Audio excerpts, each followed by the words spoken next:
My name is Rico Lamitte, Dopest Dad on the street. My headline today is from the Ukiah Daily Journal by Justine Fredrickson. Cookies, name of new cannabis dispensary in Ukiah has many concerned.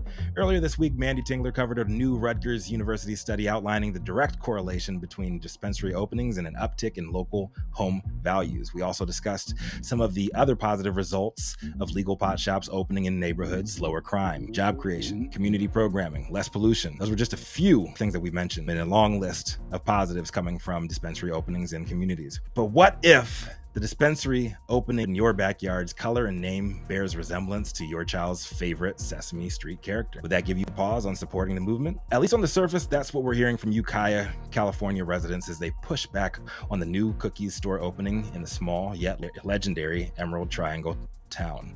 Per the article, the name and look has many concerned that it will attract minors. And Ukiah residents feel it's much more attractive than the structures that it replaced. I think that sign needs to be rethought, said James Whitaker, addressing the Ukiah City Council during its September 7th meeting, describing the color, name, and imagery used by the business as evoking Sesame Street character Cookie Monster, which he described as straight marketing to kids. Somebody really needs to take that seriously. Sorry, I just had to laugh at that a little bit.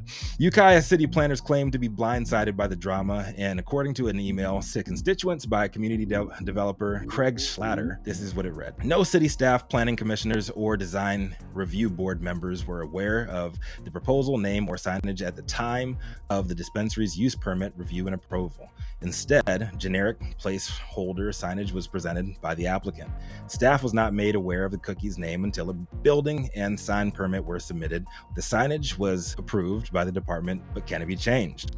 Schlatter later said that at this stage, the signage confirms and conforms to the objective signage criteria in the Ukiah City Code, but all approved use permits for cannabis dispensaries are subject to a 1-year renewal approved by the zoning administrator. So basically, it is what it is for now, but he ain't promising that they're going to get the permit renewed for next year. So Ukiah Daily Journal sent an inquiry to the DCC regarding whether the cookies signage and name would qualify as objects or images designed in any manner likely to be appealing to minors or anyone under the age of 21. The DCC finally did respond, and this was their verbiage. The department reviews complaints, including ones in this nature, on a case-by-case basis, considering all facts and circumstances of particular situation. Information related to concerns about non-compliance with regulatory requirements should be submitted through the department's complaint system. The department does not comment on ongoing investigations. Very interesting. Look, I get it. Cookies has been a controversial name for the weed giant for years now.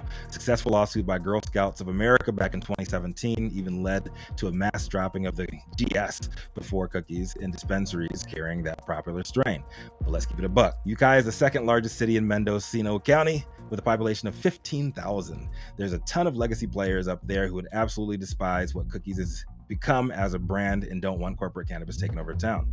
Also, there's a lot of wine money up there, and a lot of wine connoisseurs don't want the same happening, and they don't want any big cannabis brands coming in there taking their shine. Follow the money. I really don't think that this Save the Children's censorship bullshit is the right way to fight back against cookies, and I think that it'll probably end up hurting the complainers in the long run. Gavin Newsom eased the rules last week, and cannabis possession for parents in the eyes of authority is no longer seen any different than prescription drugs and alcohol.